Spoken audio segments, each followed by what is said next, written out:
What's up, openers? We're on season 4, episode 18. Ooh, that's a long time. 9 is what, guys? 18. They ain't go to 18 school. weeks. Woo.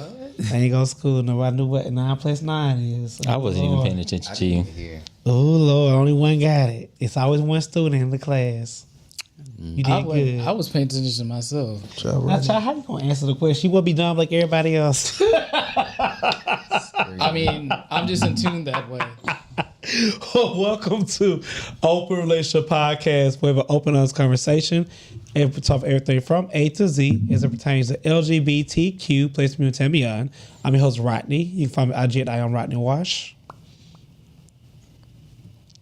Ooh, I'm next. I'm Meech. You can follow me on I didn't even know. I'm looking at TikTok you. at Meech Jefferson or on Instagram at @OneKing_Meech.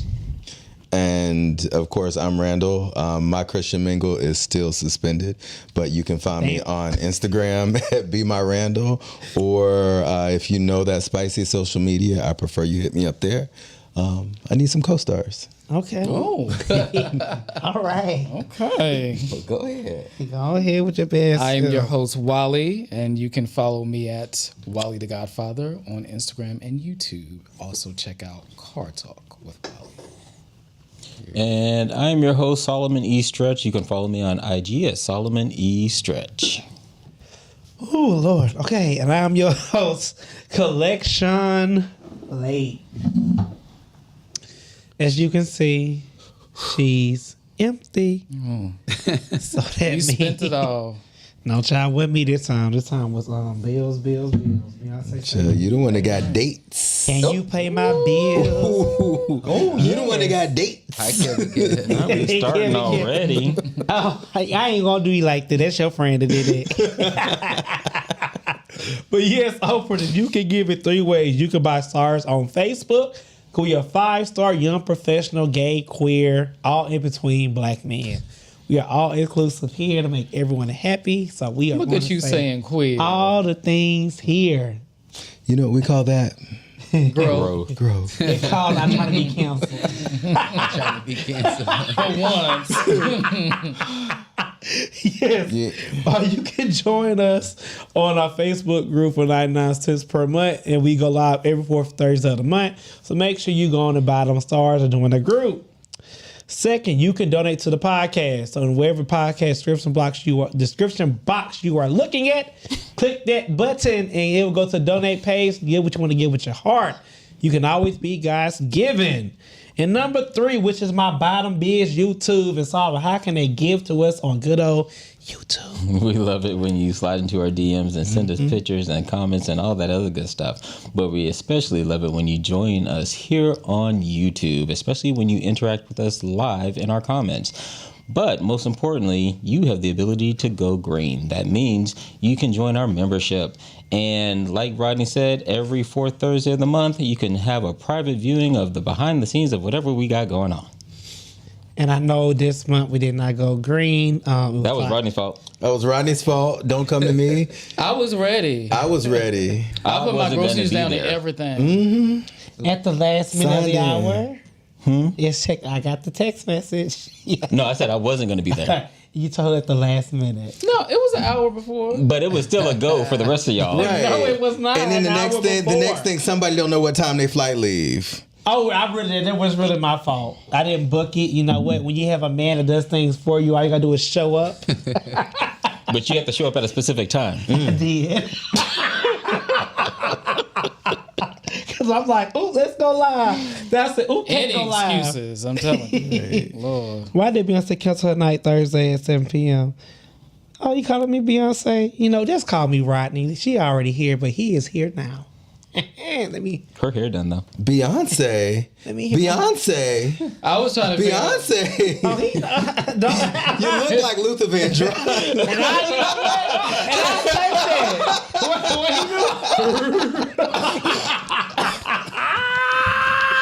Please, y'all, come on. You know what? Meech is like, I'm ready. Where you at? Meech is like, I'm ready to go. Wait, before that me do this. So also on the podcast platform, an audio version, we love you there as well. Y'all are not forgotten step-headed red children. We hear you, we see you, and we love you. We also need 5 stars on that platform. Thank you so much. All right, Meech, take it away.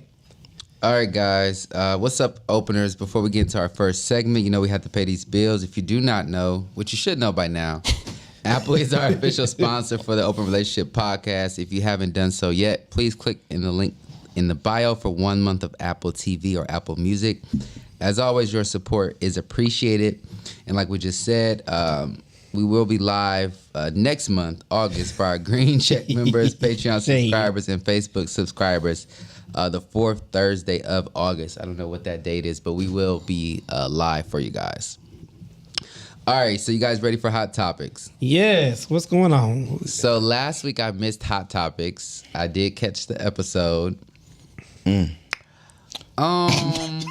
I told him not to. Like You did. I was advocating for you, and It he wasn't didn't to your listen. liking. It was not. Oh, Okay, well, It's like, it was actually good. It actually flowed pretty well. It was more of like a little different energy than I give Hot Topics. It was more like conversation. you know what that says? Stay in your seat. I didn't say it was bad. No, I'm really just picking. Okay, so up first today, because I know we run through these hot topics. So y'all's president is up to no good again. Yesterday or a couple days ago, he officially did an executive order to officially ban trans women athletes from college sports. It was a lot of chatter in the comments. A lot of Republicans and Democrats support this. A lot of just regular folks who don't actually vote support this as well. My issue was that he said nothing about trans men that compete in quote-unquote female athletes. He just focused on the trans women. So that was a huge thing. Also, the Supreme Court did require, I know I told you guys months ago that he shut down like LGBT clinics and stuff like that. He was forced to give $6 million back in funding to those agencies throughout the United States over the last week. And then also he was required to reopen some of the Planned Parenthoods that he had shut down in the last 6 months. So even though he did some crazy stuff with that executive order, the Supreme Court did, give him some leniency to help people survive. Ask a question real quick, and I want to know the panel view on this. Sure. How do y'all feel about the decision with him banning trans women from doing sports? You said in high school or college? College. well. Somebody go. Short answer is, I don't agree with it because everybody should have the ability to play sports. Of their interests. Okay.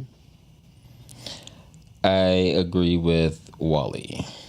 I know you're only asking because you want to be controversial, but whatever. I'm gonna say what I want to say. I know. Yeah, that's why I'm bracing for it. Sure. Well, just say it. I'll go after you, Rodney. Okay. Go for it. So this is my true, honest opinion. Of course. A person who actually done sports, right? Oh, I okay. ran track in college and all those great things. Mm-hmm. So I don't have an issue with it if they test your levels and it's at the female level for testosterone and estrogen. So if you are at that level where it's equal to biological women, let me say that, I don't know what y'all very political over here. As a biological female, then I say I'm okay with you participating in women's sport. So what do you do then when cisgender women who have higher testosterone, like we just had the chick in the Olympics? I don't think that's an advantage. No, I'm telling you, I do think that's an advantage. But she's a cisgender female who It's has an advantage. who has not altered her body in any way. This is her natural body. It's an so advantage. She can't compete. I don't agree with it. No. She can't compete with her now. That's like It's not saying an advantage. that's like saying someone who's think it is. that's like saying You don't someone think who's so? 6'9". An advantage That's is someone who's something 6'9" in the external NBA. that you bring into yourself. I really, She born with that. So she should be disqualified. Yeah, she should be as a disqualified cis woman? because she produces hormones. Well, I would say So this is what I would say. I don't support Trump's executive order for multiple reasons. For one, at the end of the day, you have to remember that it's all about education funding. They have the money and the resources to provide for these trans athletes, and they are choosing not to because they would rather them not be in sports. So they are pumping this up as propaganda to say all these trans people. It's less than 10 college athletes that are publicly transgender in the whole country. Okay. So it's really not something that we should even be given this type of space to. But I think when we say things like it gives them an advantage, that's a right talking point to say, oh my God, they're doing something external. These people were just born like that. I think it's the same thing with transphobia and homophobia. These people are who they are, and we are diminishing them because we think that they have an upper advantage than the other people, and it's literally not true. But I can understand why people say that. My thing is, and then also to your previous point when you say they have higher levels, I think we also have to remember that in order to participate in these sports, there's testing that's required. So they already are tested and approved already. We're setting them back per choice. The same thing with the Olympics. To be on the Olympics team, you have to go through all this testing to qualify. Not just the physical attributes of being able to do the sport, but you have to have the medical records, have to have your levels to be a certain level, and even to just get on there. So we have to remember that all that is done, but Trump is not putting that out there, that these people have already made sure their levels are under, already on the drugs, already on the hormones. He's not saying none of that. So we're thinking that these people just wake up one day and say, I'm trans because I want to beat women up, and that's just not it. But I really would like to move on. So, all right, the next topic today, I know you guys have probably seen this on the internet. William McNeil, he is a 22-year-old black man. He was pulled over the other day. He was pulled over because he did not use his signal when he had switched lanes. Come to find out, he ended up having some weed in the car and had suspended license, but at the time that he was pulled over, the officers did not know that. They broke his window after telling him multiple times that if he didn't roll down the window that they would break his window. They actually punched him 6 times in the chest and in the legs. He is now being represented by Ben Chump, who you guys know is the famous pro-black, but we'll call it defense attorney. So that is a huge thing. The family has already spoken out. The lawyers are already involved. They're already looking at filing the lawsuit. So that's a huge thing. Have you guys seen it on social media? I Yes. have. Yeah, I have. It was I think horrible. were you about to move on? No, I wasn't going to move on. I was just going to say it shocked me that the police chief was a black man. And when he did the press conference, literally the first thing out of his mouth was, don't exaggerate the video. Yes, there was violence, but the violence was warranted. And I think whenever somebody leads with that, it tells me that they know they was wrong. Solomon? Well, that was going to be what I was going to bring up. And then you did. Well, no, you're fine. I saw the video. And I think one of the reporters was like, the public saw, and then the police chief was like, don't tell the public what they saw. Like, I saw the video and I was disgusted. Mm-hmm. But then I was even more disgusted with the police chief. Mm-hmm. Yeah, Mr. Uncle Tom police chief can kiss my ass. Like, yeah. We all saw the video. It wasn't warranted. I think there's more stuff that goes along with that, though. Mm-hmm. Like, they pulled him over, and it probably was like they got his tag, ran it, saw that his license was suspended. Oh, here's a black man that we can do something crazy to. So, like, it's not like normally if your license is suspended, a police officer knows that when they pull you over. Mm-hmm. Yeah, when they run the 50. Yeah, so the whole idea of probable cause, like he didn't use the turn signal, that's crazy. I think it's also interesting that in his report, he did not mention that he had struck him 6 times or struck him at all.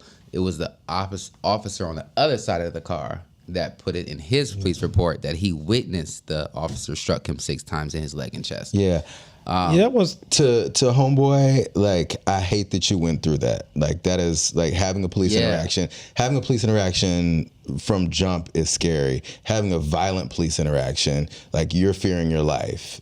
So I hate that you went through that. But now that you're on the other side of it, I hope you get your money. Look, I got pulled over again for. So remember I told y'all that I had the cover on my plate.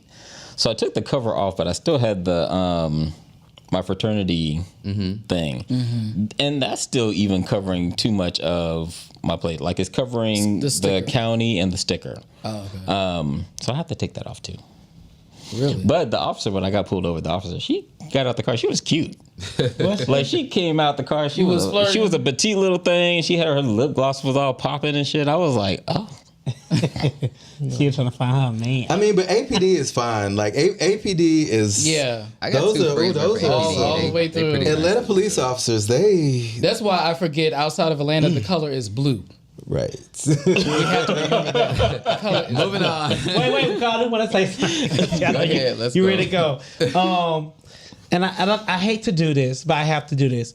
Do I think he should have been struck 6 times in the face? No. There's police brutality. He should be reprimanded. He should be fired. You make my heart race. What makes me question? What makes me like really? He just could let down his window. You get what I'm saying? His window didn't go down. It was broken. couldn't. It was physically not able to go down. It wasn't? Are you No. sure? Okay. So let's go back to the video. Let's remember that he was also already outside of the car. He got back in the car. Okay, I didn't see that part. And the officer said for him to step outside the car again because he wanted to arrest him because he wouldn't take down the window. So his window was broken? The window was in place. No, could the window not let down like The window Randall? could have Because, you know, some people's actuators are broken. No, was it really broken? I'm asking. If it was, I redact my statement then. That's what I'm trying to say. I mean, Well, first of all, you shouldn't have made the statement. Dysfunctions. I didn't see that part. I promise Yeah, that's you. what it said. It said he said that it was broken. That was, sue the hell out their ass then. Yeah. Yeah, never mind. I stand I corrected. think we just have to remember what rights we have. You don't have to get out the car. Like, you don't have. There's certain stuff you don't have to do. Like, disobeying a police order is not illegal if they're telling you to do something you're not required to do. I think we always just remember that. Like, if you're violating a law and they tell you, that's okay. But if they're telling you to do, you don't have to do it. But the fear of us makes us want to do it. But moving on to another topic you guys talked about last week that I had to bring back because I asked somebody not to talk about it. Jackie and Chantel on MF and Basketball Wives. Okay. You did a good job of the breakdown. I think you did a really great job of the Thank breakdown. you. My thing when I was reading the comments was that, have you ever had somebody who provoked you and then they play victim? If you slow down the clip of when Jackie struck her, when Jackie was walking by her, she was like, oh my God. She was like, don't touch me. Jackie never even touched her. So it's like she was like reliving a childhood experience where like Jackie may have hit her or something, or another girl may have hit her, so she was ready for that happen to come. So when she pushed her mom and she knocked the hell out of her, I was not upset. Like, I was not upset at all. I live by like the statement of don't put your hands on nobody. Men don't hit women, women don't hit men, don't hit nobody.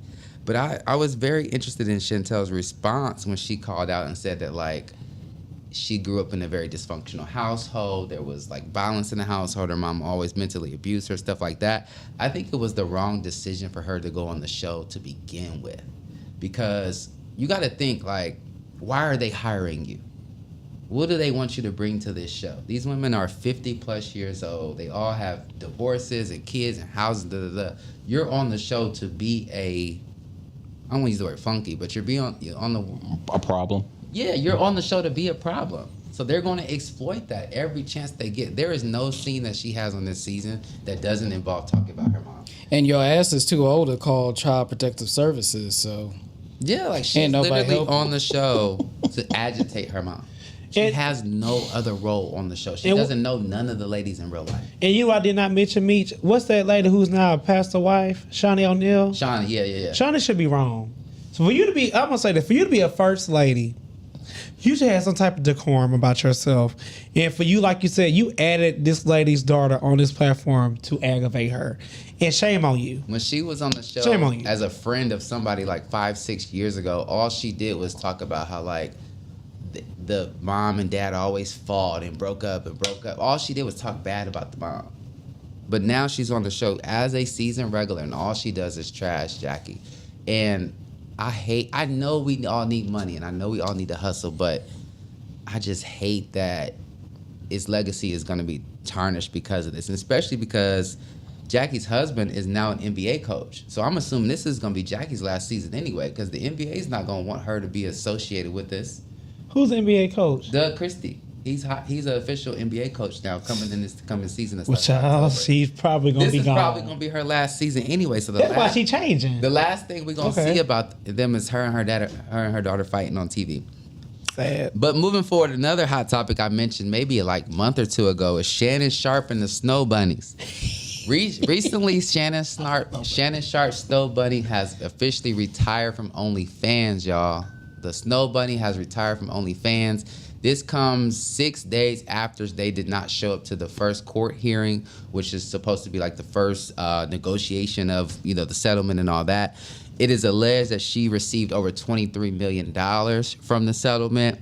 It has not been made official yet, but I've seen multiple news outlets quote $23 million. It's crazy to me that somebody that he was paying $10,000, $20,000, $15,000 end up getting $23 million out of this black man. Hope you learned your lesson, Shannon.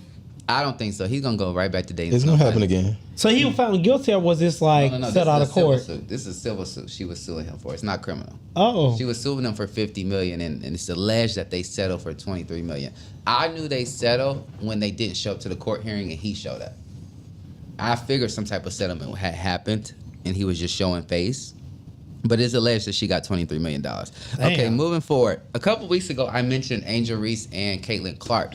Yes. And somebody hit me in the comments like, actually in my DM on Twitter, and they was like, why is there so much discussion about why do WNBA players get paid less? And they was like, WNBA players, they bring in less revenue and there's less attention on them. And I just want y'all to understand the difference between WNBA pay and NBA pay.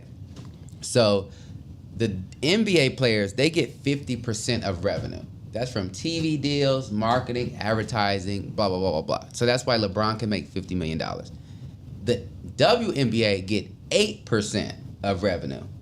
So even though they might generate, like they have a new TV deal, which is like $1 billion over the next 9 years, they only get 8% of revenue. So there's a vast difference in funds that pays for the coaches too?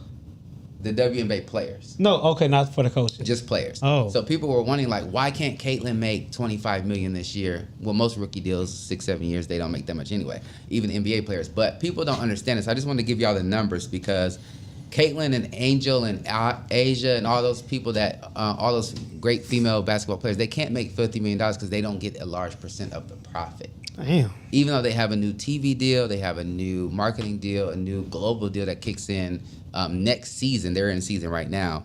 They don't get that profit. So I saw some people was like, why you didn't mention this? Why you didn't mention that? It wasn't relevant to the story at the time. But I just want to bring that.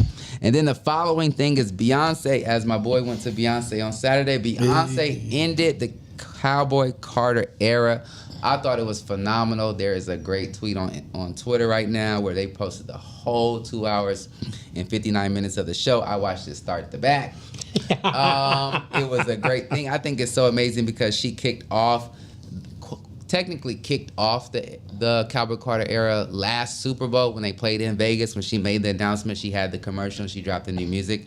And then a year later, she's won Album of the Year. Sold 1 million records, did all these phenomenal things, and she ended in the same city that she started with. And I think one of my favorite parts of the concert was when Destiny Child came out, and then they transitioned to Blue doing the Deja Vu dance. I thought that was amazing. Whoever the creative director is, they did that phenomenal. So we just want to clap it up for Beyonce. Everybody clap it up for Beyonce. Yeah, I like Beyonce. So my question is, what y'all gonna do with all these boots and hats? Listen. If Beyonce is an economy, okay? Whoever got a Cowboy Carter hat, it should be in your closet. It should have plastic. Forever. It should be plastic over top of it, and it should sit there. Don't wear it again. Don't post no more pictures. It is a classic item. They gonna wear it to Deviant. They already have.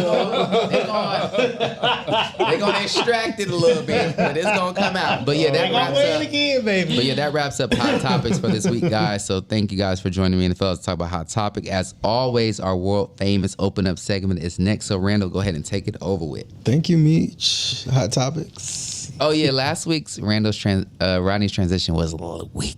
It was. I don't remember it, but I mean, you know, it's always good when Meech is here. So I'll say that. But everyone, welcome back to Open Up. Open Up is the segment where we talk about relationships, both traditional and non-traditional, and we use the lens of the Black queer experience to talk about these things. Hey, Gio.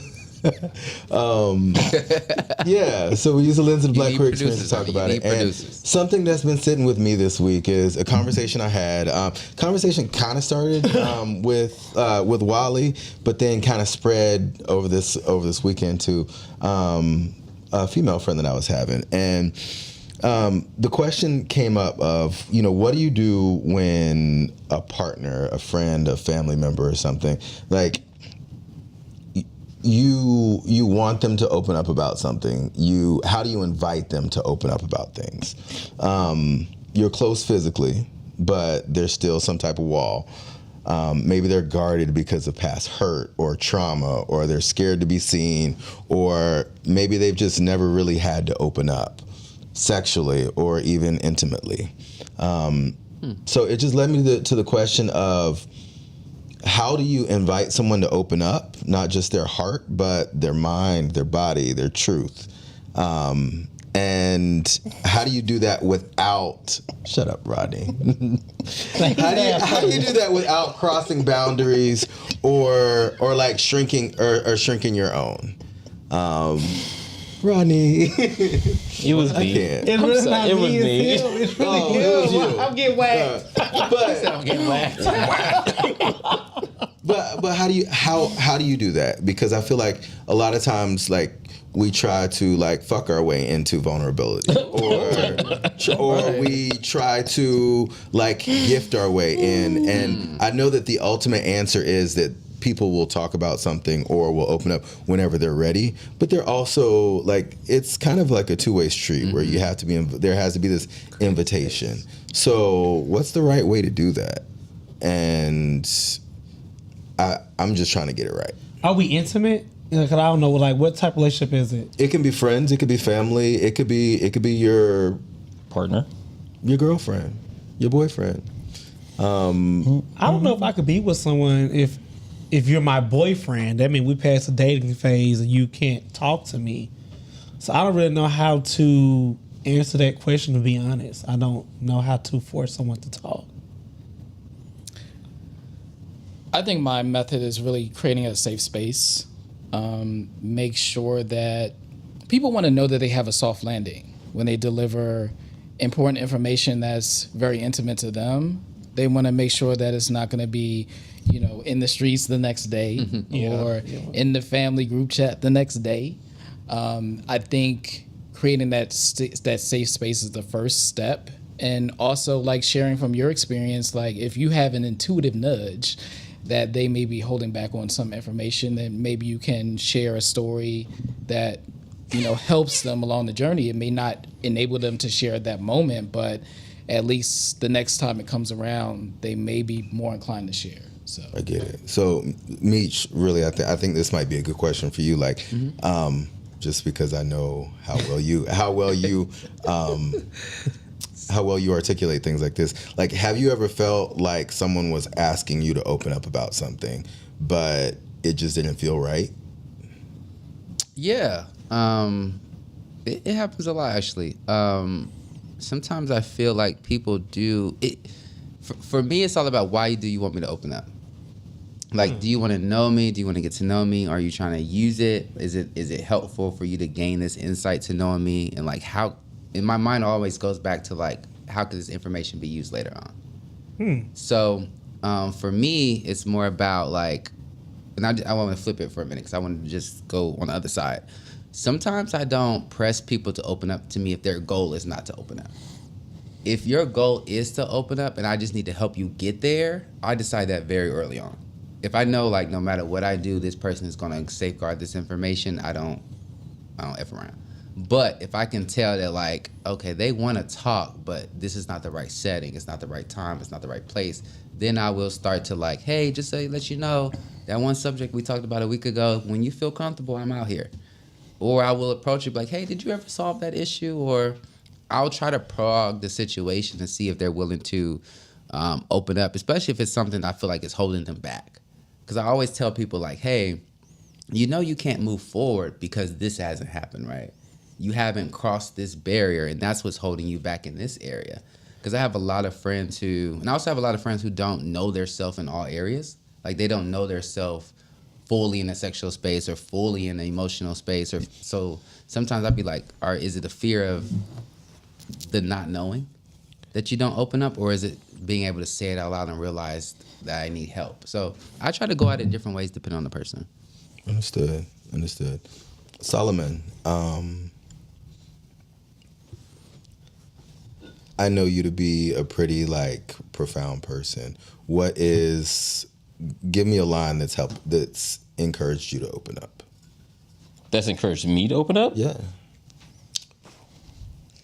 Besides, good boy. Oh, I got a question too. Before I forget.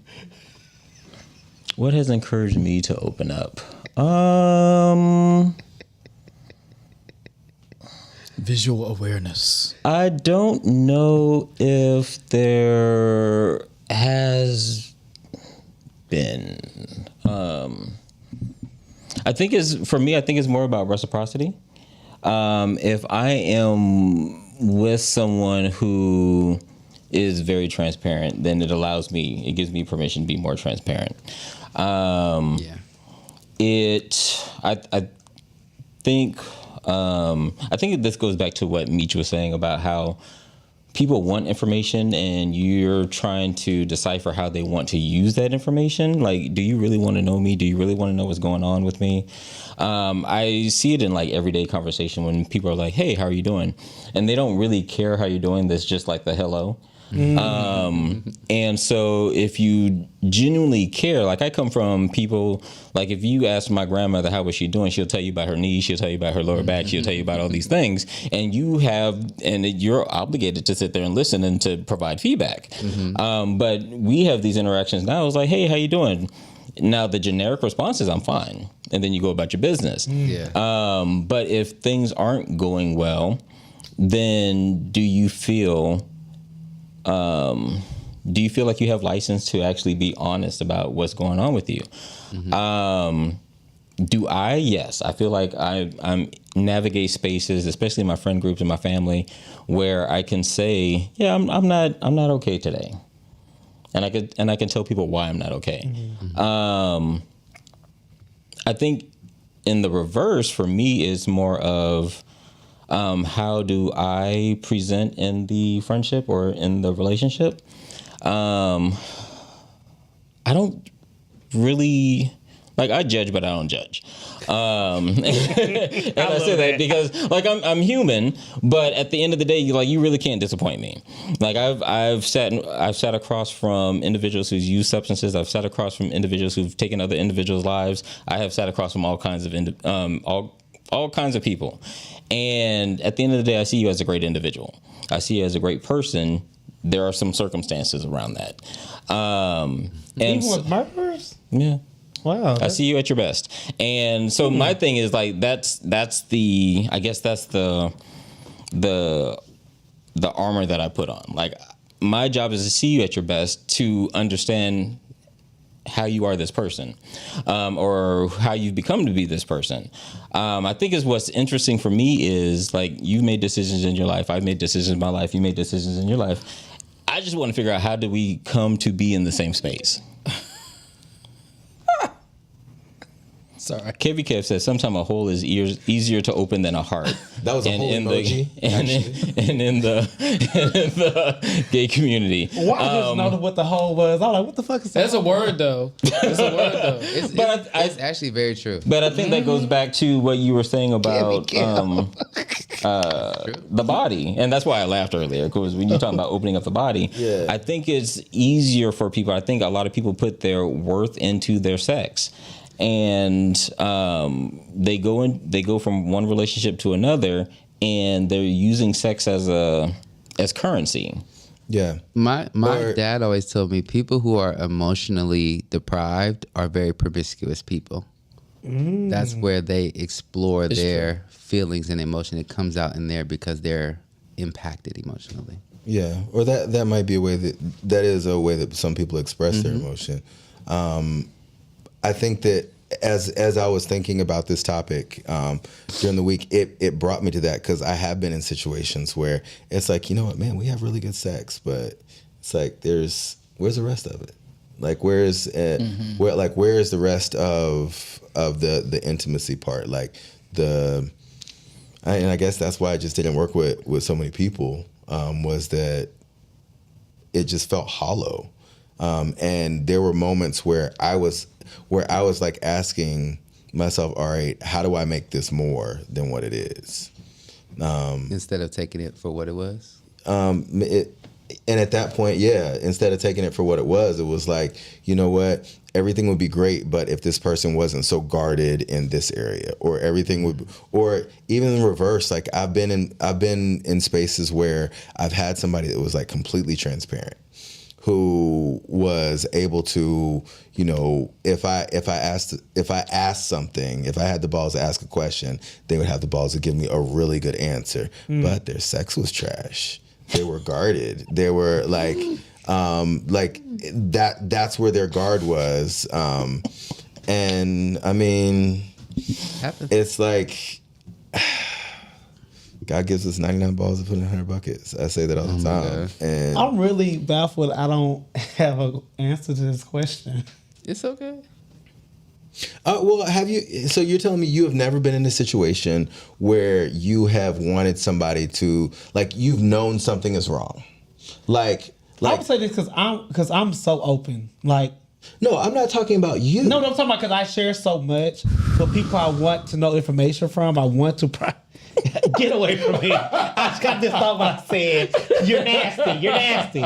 I'm very transparent with how I am as a person. Like if I see a friendship in you, whatever it is, I share. I don't like share just to be sharing. Like I just talk about what's going on, whatever. And for me, the people who I do share stuff with, they share stuff back. So I haven't experienced someone being like guarded. However, if I'm just looking for sex or anything, I don't really look for more of that, if that makes sense. It's just a sex thing.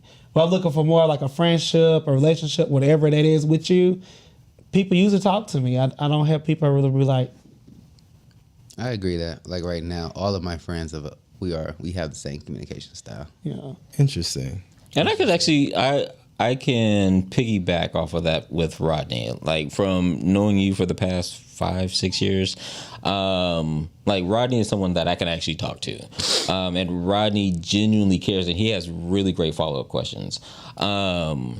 And Rodney, like when we first started the podcast, if he was frustrated, he would call me, and I would be like, and it was new for me. I was like, wait a minute, am I in the circle? What's going on? What's going on? Because Solomon to me was like a voice of reason. One thing I used to preach about Solomon, like he said, in which I was even about murders that kind of threw me off. Solomon see the whole situation for what this is. I might see one way, and so I can put me in a different lens. Like, you know what? Have you seen it from this point of view? And I'm like, you know what, bitch? Hang up the phone. I don't need it right now. Well, that's a good bond. You want him to walk with you this way. He's He's trying to go left. I'm trying to go right. Right. Cool. So Level-headed. Well, that it's interesting to me. Like I said, I've been in those spaces where it's just hard to get inside somebody, and whether hard to get inside. You know what? And I thought I was the one that was spicy, but y'all didn't get y'all We're really immature tonight. You're like, Lord. yeah. So openers, if. My question to you, drop it in the comments, or you can hit our DMs with it, or hit my DM with it. Like, what's the best way that you found to get inside somebody's head? Okay, somebody's mental, to get somebody to really open up. I'm not playing with y'all. Have the right You know what? and it better be Vaseline. It better be no lotion. Vaseline. Come, Randall. Vaseline. Caress so nicely. Wow. Caress. Right. Maybe I should have asked the question like, all right, how do you lube up somebody's mind? Oh my God. How do you lube? That's somebody Maybe then you would have had some type of. Because your mind is dry. Right. Because your mind is dry. Oh Lord, But that's Wally, a fun one. come on, That should have been a title. How do you lube up someone's mind? I like that. Let's go. Wally, get your life. Let's play this game. Thank you.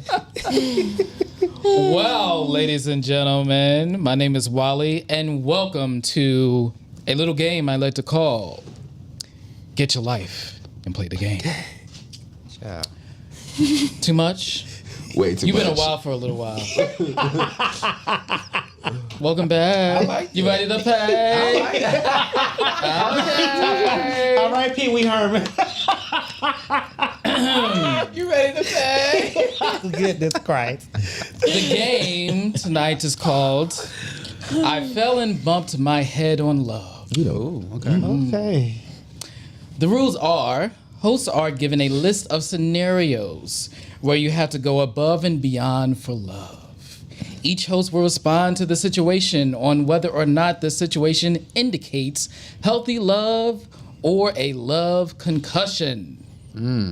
So, first scenario.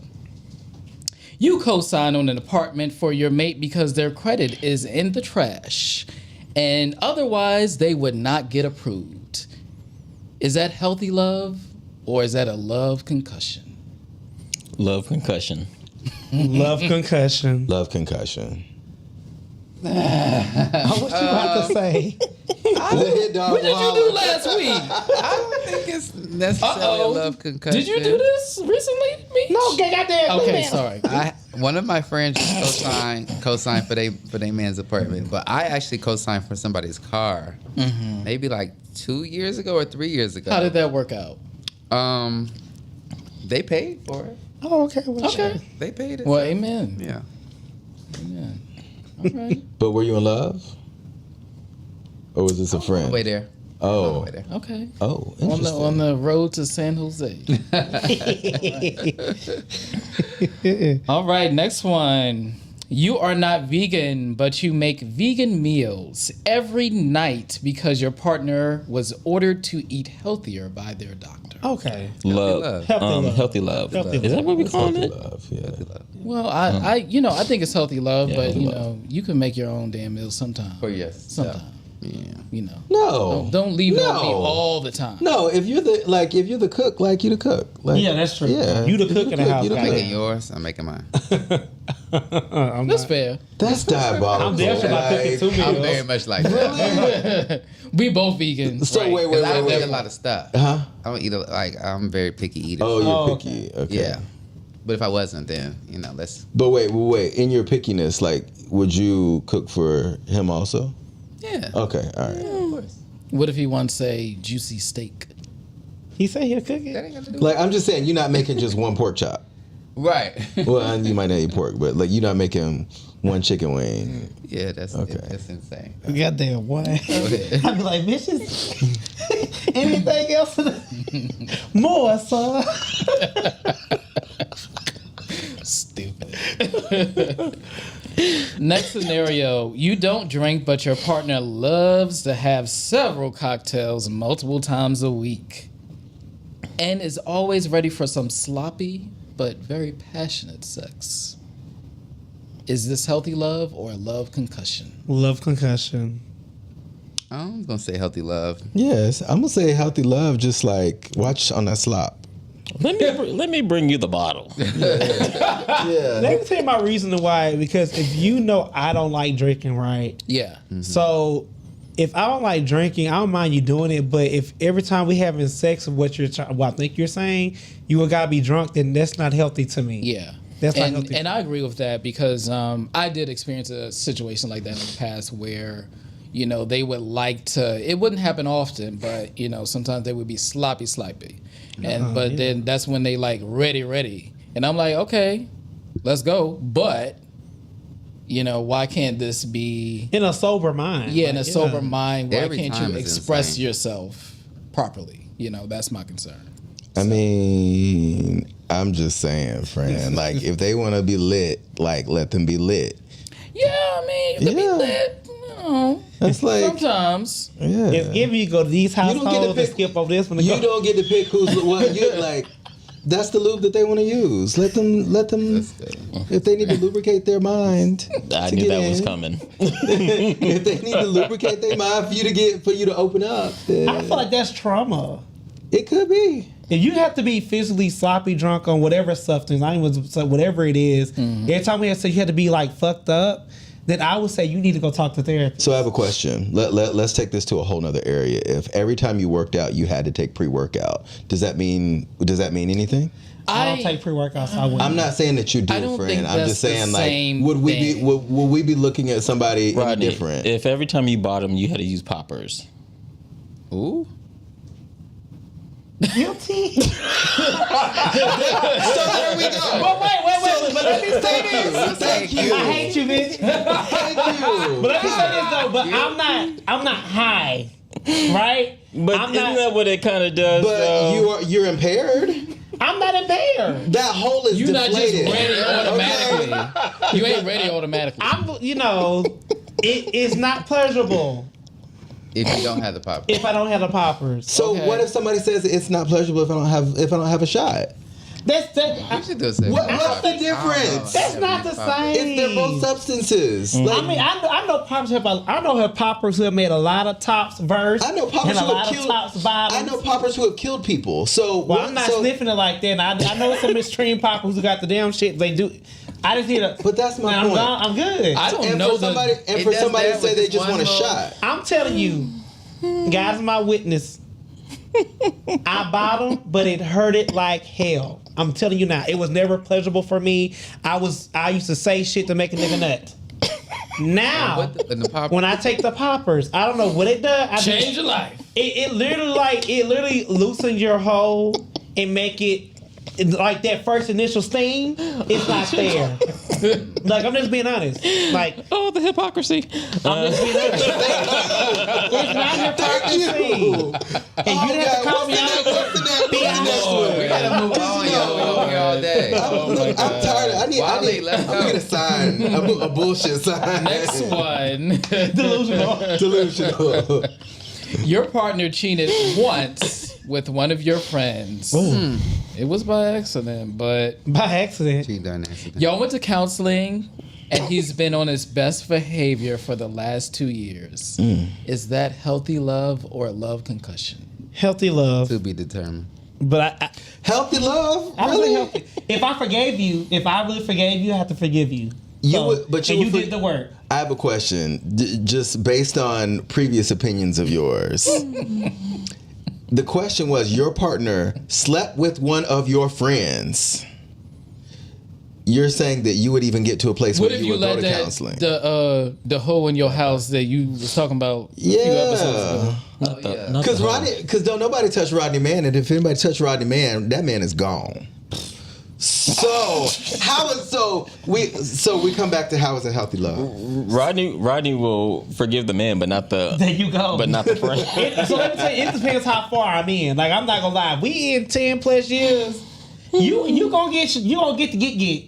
But But you ain't going nowhere. Yeah, you ain't going nowhere. Now, if it's like 4 months in, bitch, you gone. Yeah. So it depends what stage. That makes sense. Yeah, like, I'm just being honest. That makes sense. So just real quick, Like, one fuck up, you gonna take No, my good man? When you talk about getting to get, when you talk about getting to get, it makes me like when you say that if you're 10 years in and all of that, right? It makes me think what Tamar Mama said.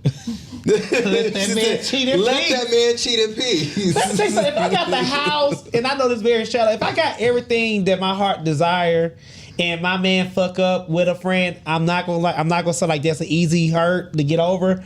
But I'm like, damn, bitch. He ain't. This is his first time doing something wrong. This is me talking to myself for real.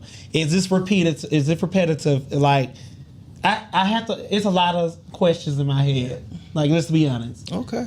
I ain't letting that shit go. Bitch, I got 401k access to money and all. You just got a little wet ass. I'm gonna say this: if I was a monogamous person, like the petty in me would be like, I'm going to get my friend's man. Who said I wouldn't? Now it's gonna be even. now we even, bitch. Okay. Hello, Roger. I got something to show you. Rodney. So, Oh God. you hate your partner's family, and they ain't crazy about your ass either. But they insist on having you every holiday because they're close like that. Is that healthy love or a love concussion? Concussion. I would say healthy. It's only on holidays. I ain't got to see you for the rest of the year. Love That'll concussion. make it healthy. Love concussion. Love Let me tell you, concussion. if my man love his family, I'm not going to deprive you of your family. That's your family at the end of the day. Yeah. Like, if I got to sit here and be fake for a couple of hours, and I know these bitches, you know I don't like you, ho, and you know you don't like me, but we love him. Middle ground. Compromise. I don't see what's healthy in that statement. There's nothing healthy about that. Either we're gonna get to a better space that I feel comfortable coming around. It's not healthy though, but Yeah. I mean, we know. What can they say? we know see each other. we see each other. You'll fuck me, I'll fuck with you. We gonna take separate cars. Let me know when they cut the cake. Then I'll show up and then leave directly after that. I don't play games. I'll be there for certain events, but I'm not being hot. Like I'm not going to be anywhere where I'm having to loiter around. I will go for a ceremony for a specific purpose, for a t-ball game, a christening, or like I'll go for something like that. But I'm not coming. Nene's wedding. Yeah, but I'm not coming just to hang out at the house for Christmas. I heard of an awesome agreement. It was between a couple, and it was the non-negotiable. So you have one, so you can say no to any event, but there's one event out of the year that you just can't say no to. Oh wow, I like that. Send me that.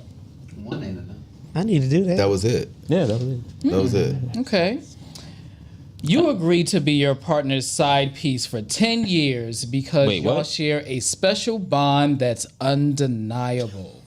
How is it your When partner and he you the comes side to piece? town, The they're yours, but when they go home, they aren't easily accessible. Is that healthy love or love concussion? love Love fucking concussion. Okay, Like, so Wait a minute. he is shocking me let's tonight. break this down first. Where do you break it? Well, okay, go ahead. A person that wants an actual relationship, this is love concussion. For actually a whore or a hoe, this is healthy. Oh, my wow. God. They gonna be a hoe. What are you calling the horror? Oh my God. I like how you broke that down. You I'm don't just mind. saying. First of all, who you calling the horror? That's where show up to the funeral. That been Mr. Bill side hoe for 50 years. Side hoes, side pieces be flourishing, and they are fine. They are okay with that stay roll. They good. What's that damn song by Minnie Jackson? Minnie Jackson. It's her last name Jackson, but it's You talking about Mickey? It's about a song about her being a side hoe for this man. Oh. And she was tired of it. It's about I put a group chat. Sideline hoe. I put it in a group chat. It's really funny. It's a good song. When you're tired, you're You tired. talking about Mickey Jack? No, never mind. She made some. I wanna feel it. Let me feel it. Can I feel the dick? That's her. Okay, next one. Next one, please. So I'm not sure what's happening. Okay. No, like, for real, it's just a song. Your partner loves to raise their voice and throw fits in conversation. You love them. They're just very expressive. No. Okay, it's hard to Healthy love or love concussion. I would say this: as long as you don't hit me or destroy property, you can yell all you want. It's healthy. Me too. I don't mind the tone. Mine is about the word choice. Oh. I don't mind the tone. I don't even care about I the don't word. mind- I don't like I don't like the word choice. For me, I'm opposite. I don't like the whole like raising your voice and all of that stuff. Like it sends me there. It really sends me there. Yeah. Like I have like My husband, mama did that regular. My husband talking. is about it. Like, I know. like Scream regular is talk. it trauma? Yeah. She regular talk screaming, so I'm used to Yeah. screaming. yeah, and I think I'm so used to it that it's easy for me to switch into that mode, but I don't like it. Like Yeah. to me, it's not. Cuss me out here, bitch. Yeah. Cuss me out right here. Right here. Yes, right here. Right here. I feel like Cuss me out. And If I you want you still to saying bitch, I feel like I you don't care can how you announce say me like that. bitch. Yeah. Cuss me out I here. bitch. I don't mind how. Cuss me out here. It's still bitch. I don't mind how colorful your words get. Like I invite you to stay right here with me and use this tone with your entire vocabulary. And Let's be very Felicia Rashad about this. yeah, Yes. we can get things done right here. But when we get where we're yelling, now you the ops. Yeah. Now you the ops. I'm learning so much tonight. Look, Ladies and do gentlemen. not raise your voice Don't at yell me. at me. Don't yell at me. Don't call me out my name. Ladies and gentlemen, It's too bad. I'm going to close this segment He's out. trying to rap. Right. Thank you for tuning in for this week's Get Your Life Play the Game. Let us know in the comments what y'all think is a healthy love versus a love concussion. I'm gonna stop playing your games. Diabolical. It's supposed to reindeer be. games. You know, your game's getting better and better. I give you that. I will. Conversation. They be really I good. will, Wow, yeah. I have to give it to you. Appreciate it. Because the first one we could have went for. We talked about that for a long time. Well, listen. We can continue. Okay. All right, so if you Solomon? are just now tuning in, you are listening to Open Relationship Podcast. But before we get into the menage a trois, just remember that here at Open Relationship Podcast, we have open and honest conversations where we agree to disagree and still get heard. But today, for the menage a trois, I just had a couple of quick questions. It's been on my mind, and it's been something that I think I've been saying. How do you feel that there is, or that there are status-based social hierarchies around looks, income, or access in the queer community? Like, is there exclusivity and elitism in the Black gay community? Yes. And how do you? Yes. Well, yes. okay, so those are your yeses, and how do you feel about that? How do I feel about that? How do you feel about it? Human nature.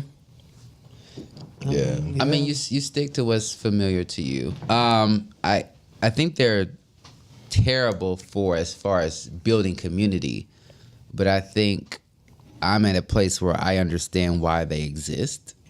For what reason? I think they exist to exclude people.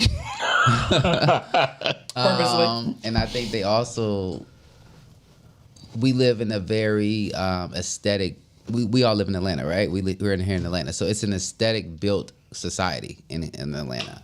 So I understand the bottle gaze. I understand the fitness gaze. I understand What's the top- bottle gaze? The top shelf. The one to be in a Meech is section a bottle with the gay, right? bottles. The one that, Oh. the ones that go to, huh? Aren't you a bottle? You're a bottle gay. No. Right? No, like. No. I do bottles and sections on birthdays. Oh, okay. Any other day, I can't chilling. afford them. I'm chilling. Yeah, I you can't can afford them, but you just don't want to pay them. Yeah, we'll say that. You can't afford that. Baby, I know you can't afford it.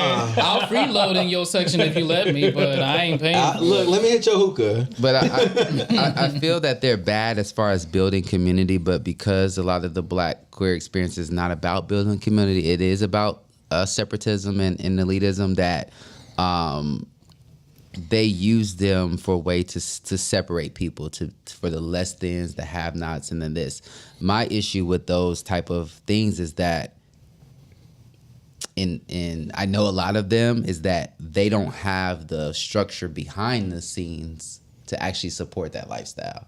Like, I know a lot of people who had, like, I'll just give you an example. I know people who have $3,000 outfits and they sleep on somebody's couch. I know people who go from couch to couch or house to house, but they have like literally the latest whatever had came out, the latest Coach bag or the latest this or this or that. Where's your head But we at? live in a society that's aesthetic based, so people don't get to see them outside the club. So all they see is the fashion, all they see is the jewelry, all they see is this. And I think that trickles down back to the actual question, to separating people, and our people don't have values, and people just are living for the moment. And I think it's very damaging, but you have to accept that that's the life that they want to live. We get into this conversation a lot. Just, I'm sure this has made it into group chats and just friendship conversations. I feel like we get in these conversations so much, but like, I agree with you, like of the divisiveness that it can create, like in the community as a whole.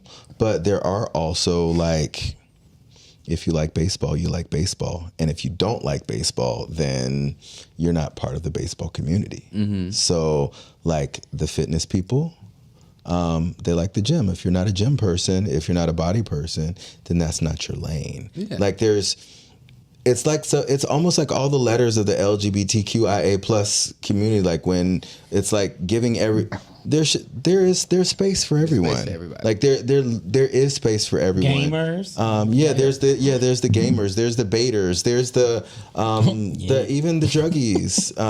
Like, you know, there's space for everybody to exist in our community.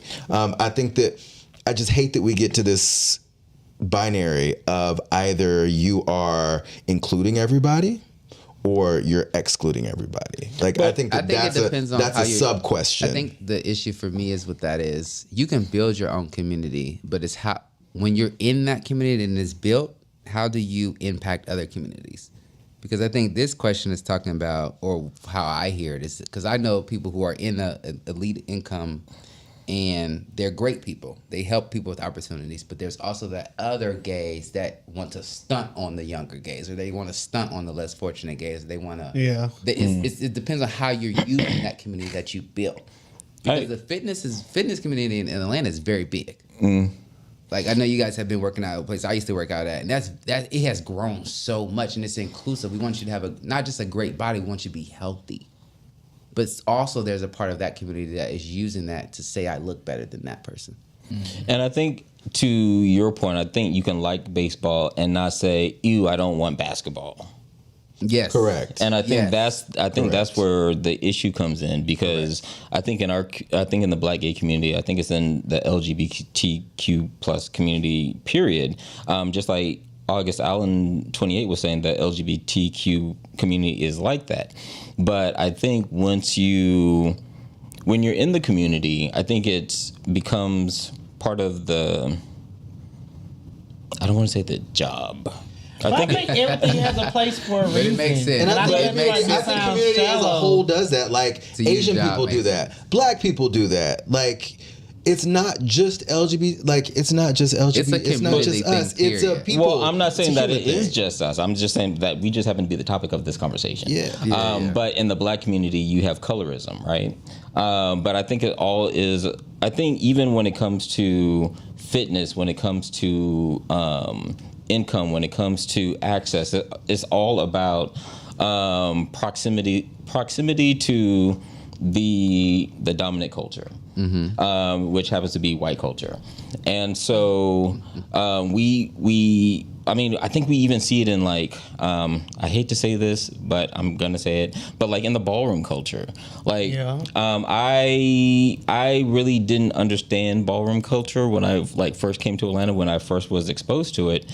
I just saw it as like a competition. Like, I never saw, I saw it as like gays competing against each other. You didn't see the family. I didn't see the family.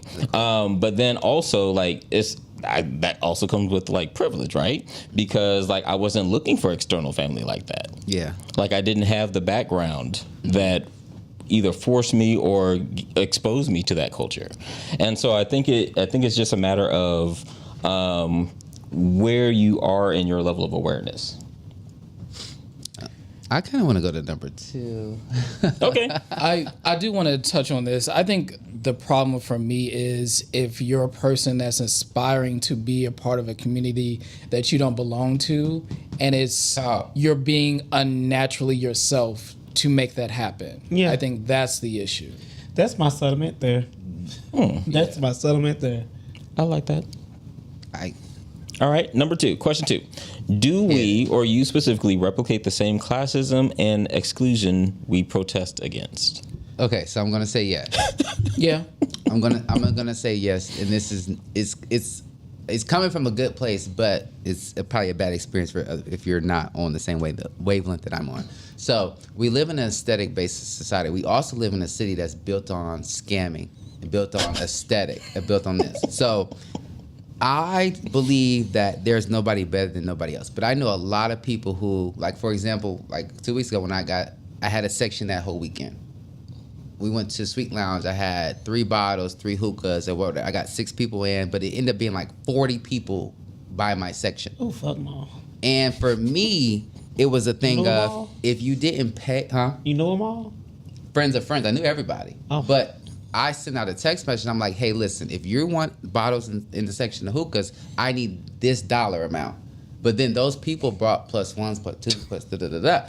It's fine, they can come, but just don't touch my stuff. So the reason why I say this question is because I will exclude you if you're not holding your fair weight. Because I work. I'm not Tyler Perry. I'm not Michael Jordan. I work. So I expect if you are able to come to the club, you're able to come to the club. Yeah. So you're not going to freeload off me. So I will display classism, exclusion from certain things. But I'm not saying I'm better than you. I'm just saying if you want to participate on this side of the street, we're all participating at the same level. Oh, I hope this come out right. I'm going to say yes. Because it's just certain things and certain people that I'm just not gonna hang around you. Like, and I'm not trying to say I'm better than you, but if I feel like you're not my people, you just not my people. And that's just what it is. I'm just not gonna go for it. I think that's hard because you can discriminate against people because they're not your people. But I don't think you're coming from that place. Yeah, I'm not. But it's a very broad statement you just made. I'm gonna say this: I don't hang around people who I feel like they don't have nothing to lose. And I think that's a fair statement. Because I feel like when you have stuff to lose, you carry yourself a certain way. For what I experience, and when I see people who do things, I'm like, that's very reckless and dangerous. I cannot be around you. Like, I'm not gonna hang around somebody when I know they fight in the club. Like, you're not my people. I'm not going to a club to fight, get arrested, and all this stuff. You're in jail for the weekend, and you out talking stuff the next day. You are known for fighting on Instagram. You like that ain't me. That ain't me. Mm-hmm. I ain't gonna say I'm better than that. Just ain't me. Well, is it fair to call that classism though, or are you just protecting what you've worked hard for? I don't know what I'm is Solomon. Solomon. Is it fair to call it classism though? Protecting peace, for sure. Because you can be rich and ratchet. But you could also be rich and ratchet and exclusionary. Mm-hmm. I think it all depends on the attitude in it. Yeah, that's a lot. What were you about to say?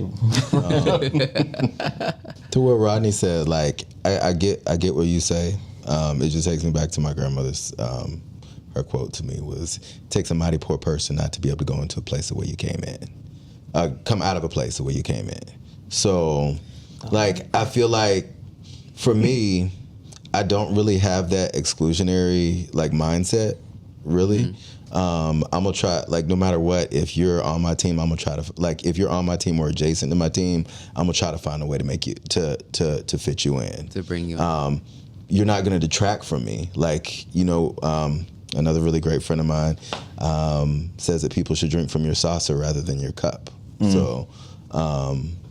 So, of course, you're gonna be fed. You good with these quotes today, Randall? They're flowing. But you're surrounded by knowledge, baby. When it comes to that, it's like, yeah, I'm gonna make sure that everybody gets on. That's my goal in everything, is I want all my people to win. And even if you don't have it right now, if you're adjacent to somebody that's adjacent to me, then like I'm still going to do my best for you. Yeah. And I'm not, until it becomes a place where I'm witnessing you not just having a genuine time, but you intentionally abusing me or a resource that I provide. Like, for example, what Meech is talking about, those section roaches. Like, I'm not in clubs and bars like that. Is that what you called them?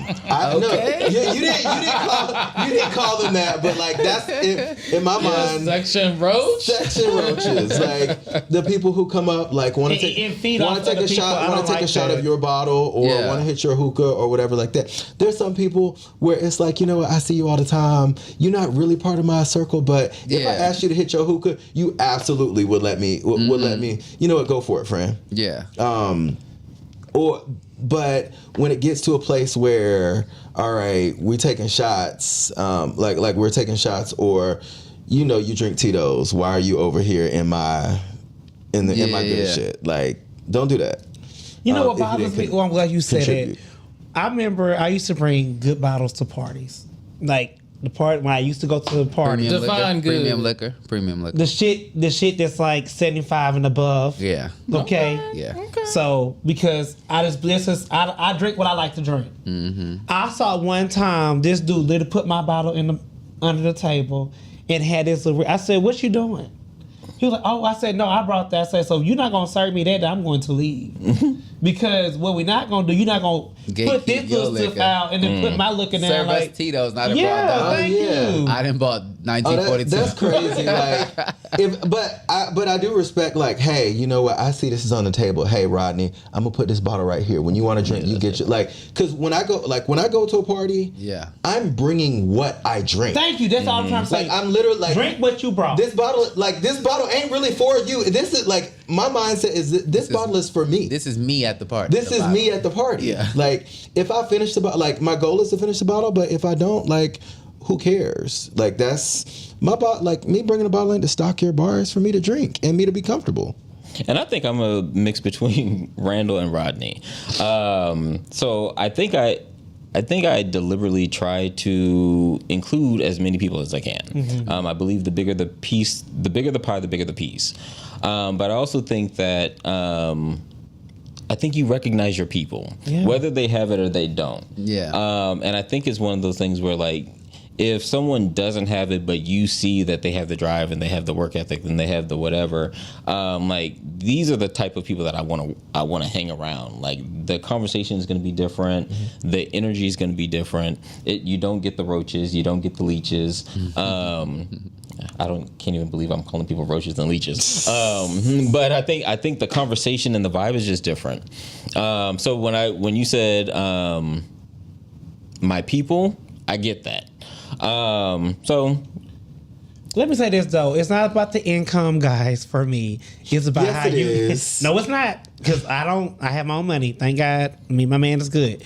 It's about how you carry yourself. This is God's truth. Because like, I don't know what people have in their pocket. Yeah, that ain't none of my business. Because I want your money. Ask me for mine. So I think so for me, I don't intentionally exclude anybody. It's just more about what my energy center is and what my needs are and who I connect with in this time and space. Like, as simple as that. You can be a good friend and you can be well employed and you can have all the money in the world, but you can still be an emotional leech, I guess. Since that word an energy leech, energy leech, all those things. So my exclusion is more so about what my center is at that given time. It really doesn't have anything to do with, wealth and all this. Like, oh, this is a part of the elite group, and they have 1 million followers. Like, I don't give a shit. I definitely am the opposite. Just a little bit. I do exclude people in money ways for certain things. I don't like to put people in positions where they are insecure or they're out of their range. Like on Thursdays, I normally will go to Taranga, and that's a straight place. So the bottles is $400. My friends that I know can't put in $70, I will not invite them. If they want to come on their own and just hang out, cool. But I will get a text thread together with 6 or 7 people that I know can do that a couple times over. And I just don't like people being outside the party wanting to get in. I think for me is like what really brought up this conversation was the whole exclusion mentality is like, I hate to comment on another city, but like DC folks who live in DC and they work for the government. That's the first thing I thought about. They're very prestigious people. I thought about that too. Yeah. Total. Their first question is, where you get your master's from? Yes. Or bitch, I have a bachelor's. I lived in DC for 2 years. That was like the entry to get into certain parties. Yeah. DC people comment in the chat. First couple minutes, like, you work at the White House or you work down the street. Mm-hmm. Like that would be like the first thing. But then that they would talk about. But then I would say, bitch, OnlyFans and you buy it. But then you had the current president who slashed all these positions, and then like, okay, so now what? Like that. Now look at you. Now, so now where are you? But anyway, that concludes today's Menage a Trois. I was curious about your perception of access in the community and how you feel. That was a really good segment. So, on to the letter. The letter. Thank you guys. So the producer trying to, we gotta cut close. I'm gonna read it kind of fast, so bear with me, so you can see enunciate.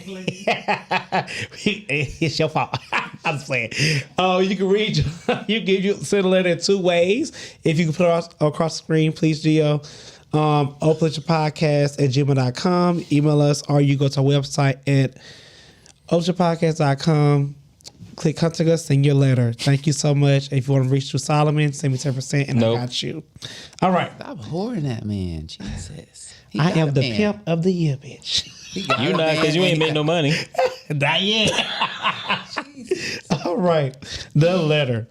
Dear Open Relationship Podcast, so boom, I met this fine, emotionally available man, which is already rare in these gay streets. Facts. And everything was going smooth. We're talking, dates, deep convos, and even playlists. I was starting to feel like maybe this could be something real. And he hits me with the plot twist of the year. He tells me, I want to build life with you, but I need you to leave your kids in the past. That was your old straight life. This is your new gay life. Let's have new kids together. Excuse me, sir. What do you think this is? The Sims? Just delete the family and start over? Look, I might be living in my truth now, but my kids aren't some leftover side dish from a meal I regretted. They're my kids. And they didn't ask to be a part of any old or new life. They're a part of the whole package. So now I'm wondering, is he bold, delusional, or just painfully gay and confused? Can you date someone who wants a fresh start so bad they're willing to erase a part of your heart? Openers, let me know. Am I wrong for feeling offended, or is this man out here trying to co-parent with amnesia? Sign, gay dad, no deadbeat. That man crazy as hell. This is actually not surprising to me. Really? When I was 15 and my mom met my current stepdad, he did not speak to us for 3 years. She moved him in our house after they got engaged. He did not speak to us for 3 years. And I remember one time they got in an argument. He was living in the house. He did not speak to us for 3 years. And one time they got in an argument. He said bold-faced to her, I married you. I never married your kids. I didn't make them. And she stayed with him and loved him. And that reminds me of this, is that it depends on what matters to you. There are some people who would have done this, and I know people who have done this. They will abandon their kids for a new life, especially if they're grown kids or whatever. So this is very hurtful. So first thing I would say is you need to have your own non-negotiables. Like for me, I told my mom one day, I said, you birthed me. We should have came as a package deal. There shouldn't have been no option to take away the kids and still keep the woman. You birthed us. We're 15, 16 years old. We should come as a package. You know you're dating a woman with 2 kids. You should be wanting to marry a woman with 2 kids and be a stepdad. If you wanted a single one with no kids, that's who you should have found. So I think this is a very toxic, very disrespectful, delusional type of situation, because this person comes with kids in the door. Those kids are a part of him. He made those kids. He willingly made those kids. For you to ask him to leave them away or to disown them or abandon them, you're asking him to lose a part of himself. And that's you got to be a bold motherfucker to say something like that. He bold as hell. And he got to imagine, if somebody could say something like that to you, imagine what are they saying that they think about you? They think you're very gullible. They think you're very, like, you don't have a lot of, they're talking down at you. And you don't even realize it because they're not saying it in that way. But that's really what they're saying is, you should want me enough to move away from them. And that's crazy. I agree with Open. I agree with Meech. Ain't no damn way I made some children. No, I'm gonna say children. A part of my bloodline, my babies. I don't care if they 10 months or they 15. They're my damn kids. They ain't going nowhere. F you bye. You gone. It's given. Period. Ain't that like the whole idea of Beauty in Black though? Like, you remember Beauty in Black from the Tyler Perry situation? Yeah. The chick that got trafficked. Yeah. Her little sister got trafficked. Like the mom was involved. Like basically was like, get out. I got a man, and I value the man more than I do. Oh yeah, she showed more than I do the kids. Yeah. Like, yeah, this is my little brother's story right here. Yeah, His dad got remarried and they have not spoken. Yeah, that's it's giving Brian McKnight. That's crazy. Right. But a lot people do this. To your point, a lot of people do this. I have people in my family that people do this. Did that as well. So the babies. It's crazy, but people do it. But that don't mean you should do it. No, don't do that. So he's saying, is he wrong for being offended? No. Or is this man trying to co-parent with amnesia? I don't think he's showing amnesia. I think he's showing dominance and control. And he wants to know if you're coming along. I mean, it really is like, if it's an ultimatum, then like I don't mind an ultimatum. Like, it's me or the kids, but like hopefully you would choose the kids. Yeah. Yeah, I'm not, because that's choosing yourself. Well, I'm not mad at the question.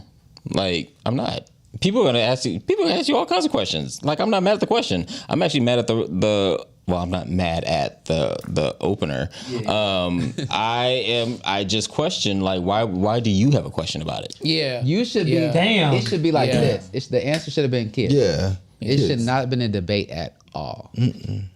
Now, if he's bringing it up for a conversation piece, I can understand it because he might have already made the decision. But if you're actually in the mirror thinking like, damn, what do I do? You already effed up.